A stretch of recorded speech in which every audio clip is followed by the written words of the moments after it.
SK4K, SK on the track, yeah. Cartier frames, red bottoms, put on Chanel, she look like a model, and she look like she came out the magazine.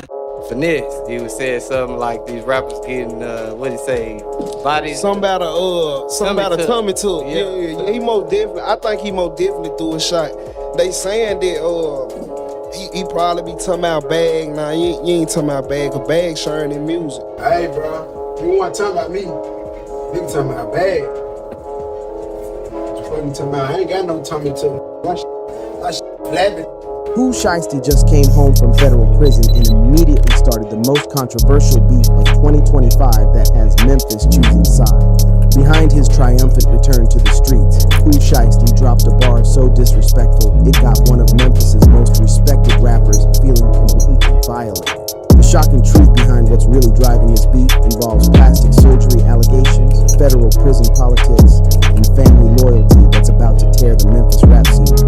Yo, what's good, fam? We about to dive deep into some real Memphis street drama that's been shaking up the hip-hop community since 2Tymes dropped that nuclear bomb on his first day out in 2025. Now, before we get into this wild ride, let me keep it 100 with y'all. Social media been going absolutely crazy saying 2Tymes came home from federal prison just to immediately start beef with Finesse 2Tymes. But yo, we about to separate the facts from the fiction, the real from the fake.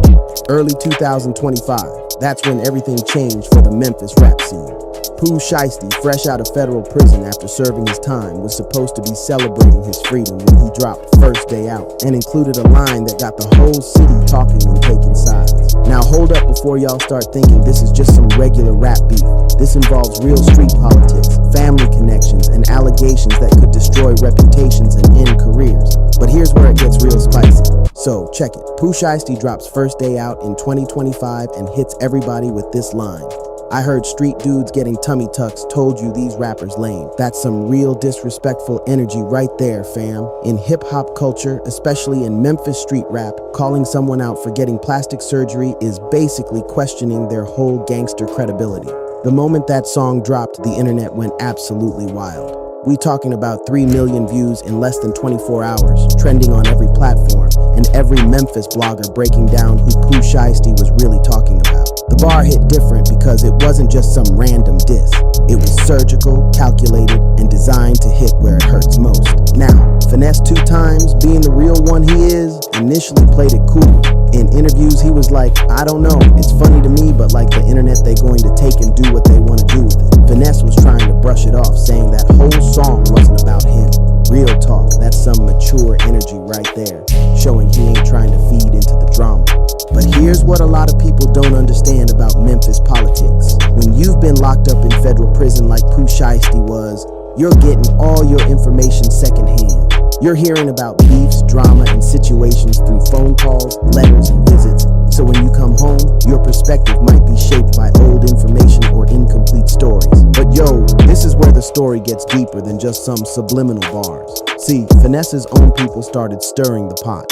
His brother went on record in an interview basically confirming that 2Tymes was indeed throwing shots at Finesse.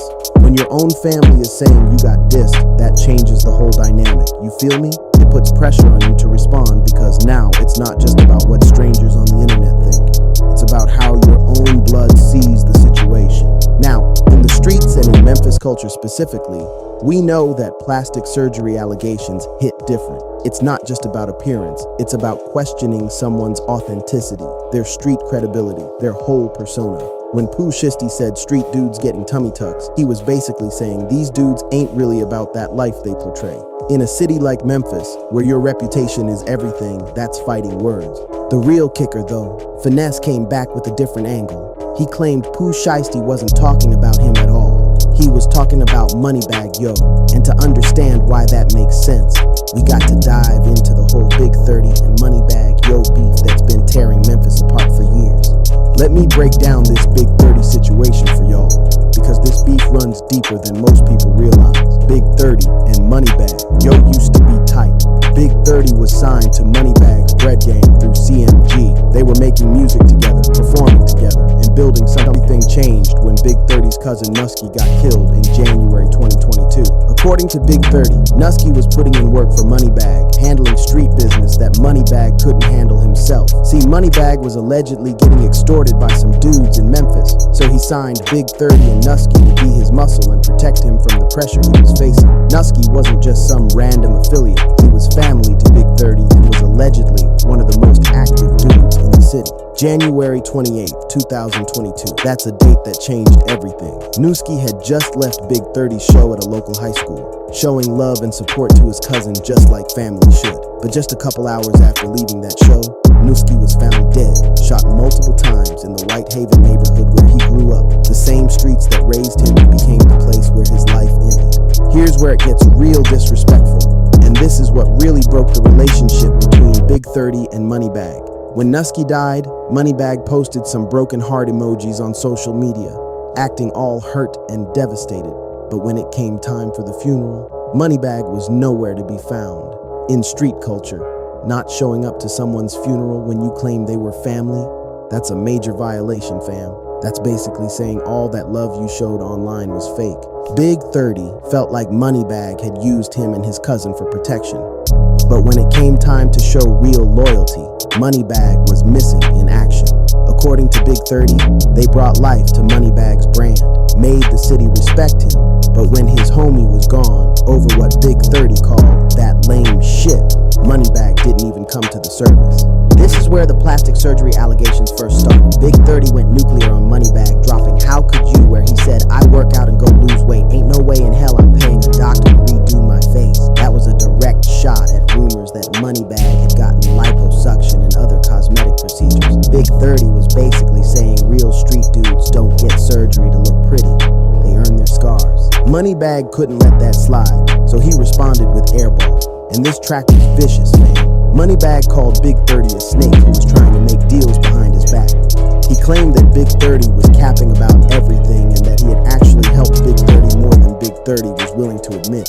But the most devastating part was when he demanded that Big 30 return his Bread Gang chain, saying Big 30 wasn't solid enough to represent the brand anymore.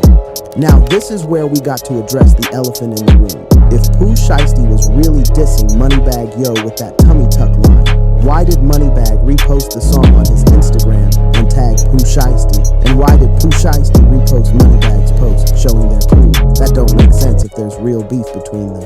But here's the thing that's got everybody confused. Pooh Shiesty might have written that bar while he was still locked up in federal prison. During that time, Big 30 was actively beefing with Moneybag Yo, so Pooh Shiesty would have been hearing about all that drama from behind bars. When you're locked up, you're getting information through phone calls and letters, and your perspective gets shaped by what your people are telling you. For those who know the culture, Pooh Shiesty and Big 30 go way back.